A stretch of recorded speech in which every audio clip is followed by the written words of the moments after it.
hello' আসসালামু আলাইকুম নমস্কাৰ কি খবৰ সকলো আশা কৰোঁ আপোনালোকে ভালে আছে চ' আজি 30 ডে ৰমজান চেলেঞ্জৰ ডে 10 আৰু এতিয়া অলৰেডি তাৰাবি ঘৰ আহি পালোহি চ' এতিয়া অলপ ৰেষ্ট কৰি তাৰপিছত নেক্সট চেহেৰিৰ পৰা ব্লগ কণ্টিনিউ কৰি আছোঁ চ' আপোনালোকে চাই থাকক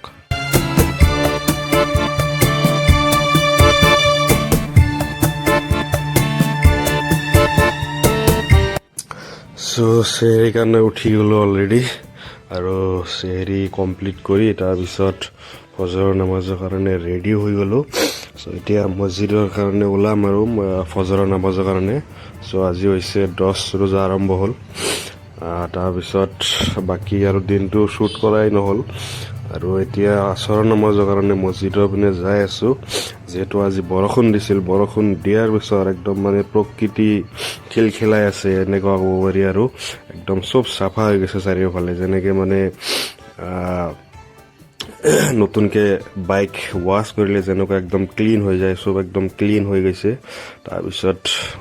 আসৰৰ নামাজৰ পঢ়ি আমাৰ ঘৰৰ ওচৰৰে এখন বজাৰত অলপ ৰেষ্ট ল'লোঁ মানে এনেই বহি থাকিলোঁ যিহেতু বৰষুণ দিছিল সেইকাৰণে বহি থাকিলোঁ